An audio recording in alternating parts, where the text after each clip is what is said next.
السلام علیکم و رحمت الله و برکاته.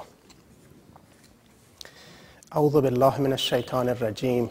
بسم الله الرحمن الرحیم و به نستعین.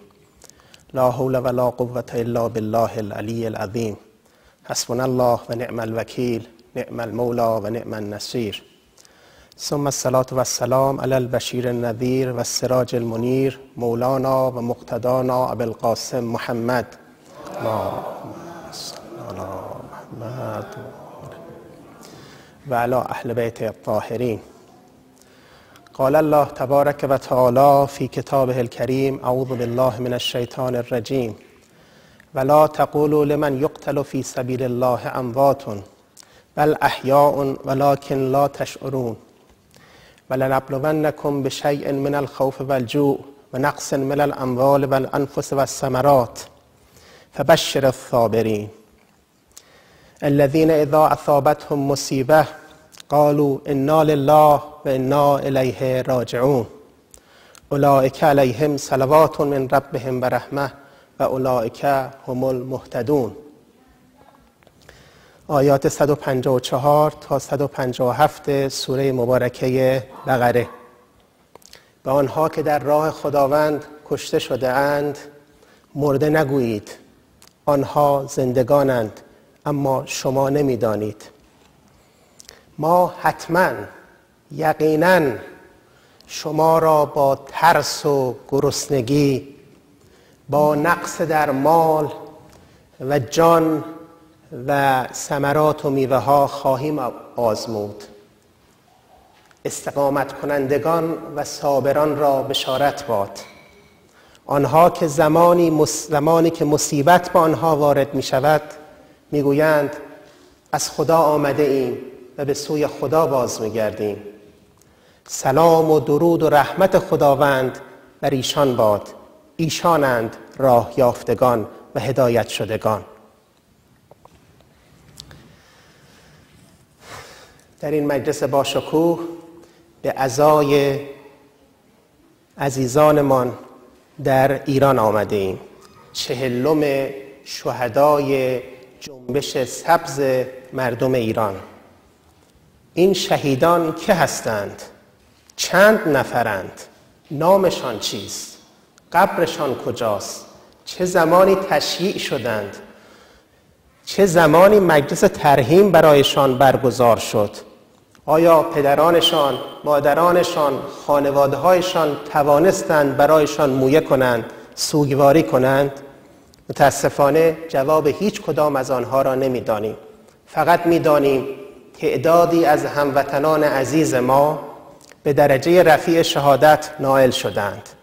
حتی نام شهید هم برایشان به کار نمیبرند، اما ما آنها را در حد شهدای انقلاب اسلامی، در حد شهدای جنگ علیه صدام عراقی، در راه شهدای آزادی و استقلال و عدالت در ایران می‌دانیم.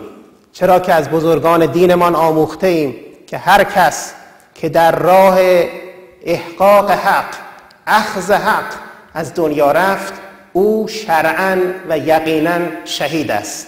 لذا من با افتخار امروز به اینجا آمدم تا در 40مین روز شهیدان جنبش سبز ملت ایران با شما سخن بگویم. مخاطب من نه فقط عزیزان حاضر در این مجلس است در کالیفرنیای شمالی، مخاطب من همه ملت ایرانند. همه آنها که نتوانستند مجلس 40 این شهیدان عزیز را برگزار کنند. بگذارید امروز به جای ملتی که حتی اجازه برگزاری مجلس ترحیم هم ندارد، حتی اجازه برگزاری فاتحه هم ندارد، حتی بزرگانشان نمیتوانند بر مزار این عزیزان فاتحه قرائت کنند، من و شما امروز ساعتی با هم سخن بگوییم. تعداد این شهیدان بسی بیشتر از آن است که شنیده ایم و گفتند. دولتی ها اخیراً راضی شدند بگویند 30 نفر در خیابان ها کشته شدند. فقط در خیابان ها هم نبود. پدران و مادرانی بودند که عزیزانشان را زنده مانند دسته گل به زندانبانان جمهوری اسلامی تحویل دادند و جنازه با دهان خرد شده فرزندانشان را تحویل گرفتند. اینها از آن سوی مرزها نیامده بودند. آنها ایرانی بودند، مسلمان بودند، حتی پدران و مادرانشان از اردوگاه حکومتی ها هم بودند، هرچند بچه هایشان سبز بودند مثل من و شما. دهان آنها خرد شده بود. انگار کسانی میگفتند به پشتیبانی این دولت من توی دهان این ملت میزنم. ما دیدیم دهان شهیدانمان را خرد کرده بودند، دندانهایشان را شکسته بودند. چرا؟ این جمله ممنوعه را به زبان آورده بودند: رأی من کجاست؟ در هر جای دنیا اگر کسی بپرسد این سوال قانونی را، من رأی دادم، من در این انتخابات شرکت کردم، رأی مرا جابجا کردید، به من بگویید رأی مرا کجا بردید؟ اینها اسلحه به دست نداشتند. اعتراض مسالمت‌آمیز کرده بودند، به خیابان آمده بودند مطابق قانون اساسی که شما دم از آن میزنید و هرگز به آن عمل نکرده اید. اینها مطابق ماده 27 همین قانون اساسی اعتراض مسالمت‌آمیز کردند و نیروهای شما، نیروهای مسلح شما، نیروهای اونیفرمدار شما، نیروهای بی اونیفرم شما، آنها را به گلوله بستند. این گلوله ها هوایی نبود، اکثر گلوله ها به قلب و بالاتنه خورده بود.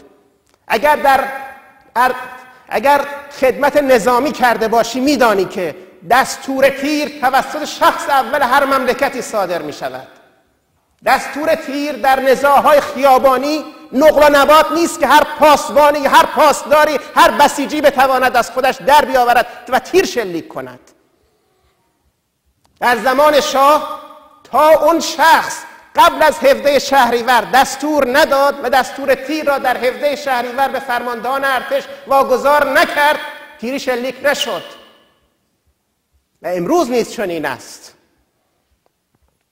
اگر اختیارات مطلقه دارید، مسئولیت مطلقه هم دارید. نمیتوان گفت همه چیز در دست من است، اما موقعی که این افتضاح‌ها، این فجایع ایجاد می شود، آن وقت جا خالی بدهید، بگویید فلان زندان استاندارد نبود. کدام زندانتان استاندارد است؟ به جای اینکه گلوله گاز اشکاور شلیک کنید، گلوله مشقی شلیک کنید، گلوله حقیقی به سوی مردم شلیک کرده اید.